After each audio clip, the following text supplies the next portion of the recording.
कि अगर इस देश में भारत का संविधान और मंडल कमीशन न होता तो मैं कभी यहां नहीं होता और आपके सामने खड़ा नहीं होता। तो जिस सीढ़ी से चलकर मैं आया हूं वो सीढ़ी मेरी आंखों के सामने तोड़ी जा रही है, और मंच पर आकर के मैं आपसे तालियां बजवाने के लिए वो बात कहूं कि सब लोग खुश हो जाएं और कल को मुझे वाइस चांसलर बना दें। वो वाइस चांसलरी किस काम की है कि कल वापस जाके जब मेरे लोग मुझसे पूछेंगे मेरी नौकरी बर्बाद हो गई, शिक्षा बर्बाद हो गई, रोजगार बर्बाद हो गया, तुम उन लोगों के साथ बैठ करके कह रहे थे जय भीम जय मंडल। ये सबसे बड़ा खतरा है। उन लोगों को पहचानिए जो आपके वैचारिक दुश्मन हैं। मैं ओबीसी समाज से आता हूं और मैं ओबीसी समाज को एक शिकायत करता हूं। इस देश में ज्योतिबा फूले माली जाति से आते थे, ओबीसी थे। डॉक्टर अंबेडकर ने उन्हें अपना तीसरा गुरु बनाया था। शाहू जी महाराज ओबीसी जाति के थे। पेरियार चरवाहा समाज के थे। ओबीसी घरों में इनकी तस्वीरें नहीं है। शिवदयाल सिंह चौरसिया 1928 में बिहार में और उत्तर प्रदेश में आदि हिंदू सभा बनाए, और जब हिंदू लोगों ब्राह्मणों के पास गए और उनसे कहे कि मैंने आदि हिंदू सभा बनाया है, इसकी मेंबरशिप ले लो, तो ब्राह्मणों ने कहा हम हिंदू थोड़े ही हैं, हम तो आर्य हैं। तब चौरसिया साहब खड़े हुए और उन्होंने वो पर्चा फाड़ के कहा जब तुम हिंदू हम हिंदू, हम तो ये समझते थे दोनों एक हैं, और जब तुम हिंदू नहीं तो हम भी हिंदू नहीं। और उन्होंने उसका नाम बदल कर कहा depressed classes league, backward classes league. 1948 में उसका लखनऊ में सेमिनार कराया और उसकी अध्यक्षता करने के लिए पेरियार और डॉक्टर अंबेडकर को बुलाया, तब जाके बहुजन एका बनी थी। बस खतरा यह है कि उन लोगों को पढ़ने ही नहीं दिया गया। पनवाड़ी घरों में शिवदयाल सिंह चौरसिया का नाम नहीं है। मेरे अपने यादव घरों में पेरियार ललई सिंह यादव का नाम नहीं है। पेरियार ललई सिंह यादव ने क्या कहा था, मैं उनकी बात कह के रहा हूं। बलिदान न सिंह का होते सुना, बकरे बलिवेदी पर लाए गए, न काटे टेढ़े पादप गए, सीधों पर आरे चलाए गए, विषधारी को दूध पिलाया गया, विषहीन सदा तड़पाए गए। ये कहा था पेरियार ललई सिंह यादव ने।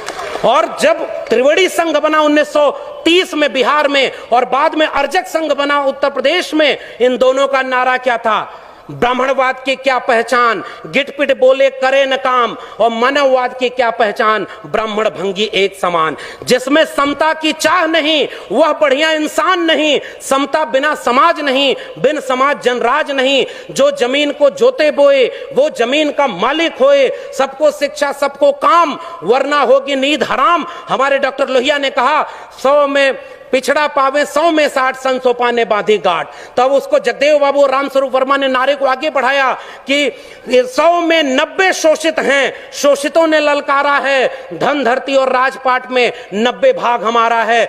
10 का शासन 90 पर नहीं चलेगा, नहीं चलेगा। जो जमीन को जोते बये वो जमीन का मालिक होए, और राष्ट्रपति हो या भंगी की संतान, सबको शिक्षा एक समान, सबको शिक्षा सबको काम, वरना होगी नींद हराम। और सबको शिक्षा दे न सके जो, वो सरकार निकम्मी है, और जो सरकार निकम्मी है वो सरकार बदलनी है। आप नेताओं के गुलाम बन गए इसलिए क्योंकि आप एकजुट नहीं रहे। अचानक कोई नेता आके कहता है कि आप चलो हिंदू धर्म खतरे में है, अरे उससे रोक के पूछिए हमारा स्कूल और विश्वविद्यालय खतरे में है, तब तुम क्यों नहीं आए? मेरी नौकरी कोरोना में चली गई, तब तुम क्यों नहीं आए? हमारी अर्थव्यवस्था डूब गई, तब तुम क्यों नहीं आए? और 85% हिंदू तब बनाते हो जब मुसलमानों के खिलाफ दंगा कराना होता है। और उसके बाद दलित महिला थी, सुनिए, दलित महिला थी उत्तराखंड में, खाना बनाकर स्कूल के बच्चों को खिलाती थी, और दलित महिला की जाति देखकर सवर्ण बच्चों ने कहा हम खाना नहीं खाएंगे, तब हिंदू धर्म खतरे में क्यों नहीं आया? यह मेरा सवाल है। उस महिला की जाति देखते हो क्योंकि वो दलित है इसलिए हम खाएंगे नहीं? पूछिए उन लोगों से 2 अप्रैल के भारत बंद के दिन वो लोग कहां थे जो केंद्र से लेकर के राज्य में सत्ता में बैठे थे और दलित सीटों पर चुन करके गए थे?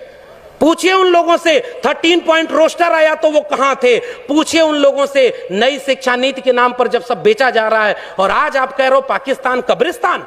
इस देश में हिंदू मुस्लिम की आग तब लगाई जाएगी जब दलित पिछड़े आदिवासी बच्चे अपनी शिक्षा, रोजगार और स्वास्थ्य की बात करेंगे। आज इस देश में एक दलित को राष्ट्रपति बना दिया गया और हाथरस में बेटी को पेट्रोल डाल के जला दिया, तब उस राष्ट्रपति की क्यों जय जवान खोली? यह सच पूछना जरूरी है। और आपने मुझे आमंत्रित करने का जोखिम लिया था, मैं अपना काम करके जा रहा हूं। आपने ये बात जो कही थी, ऐसे मंचों पर आप हमें नहीं भी बुलाएंगे तब भी भारत के संविधान और मंडल कमीशन ने एक नौकरी दे दी है, हम वहां गुजारा कर लेंगे, हमें आपका वोट नहीं चाहिए। लेकिन मैं चाहता हूं कि इस मंच से घर जाने के बाद ये महिलाएं और बच्चियां, ये नौजवान अपने घर में अपने बाबूजी से पूछें कि आप तो धर्म को बचाने गए थे, मेरी शिक्षा, मेरी रोजगार, मेरी नौकरी और मेरे देश को बेचने वालों के साथ क्यों खड़े थे? ये सवाल आपसे पीढ़ियां पूछेंगी।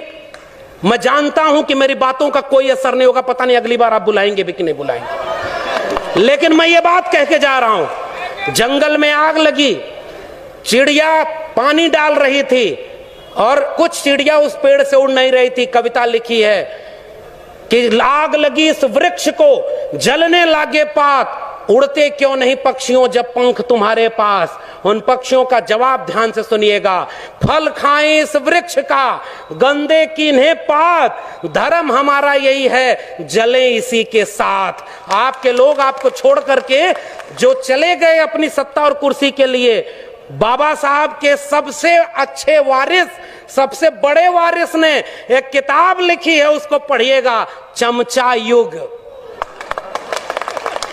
उस किताब में कई किस्म के चमचे लिखे हैं। 1932 में पूना पैक्ट, आज लोग कहते हैं गांधी बनाम गोडसे, गोडसे की मूर्ति और गोडसे के नाम पर इस देश में दंगा।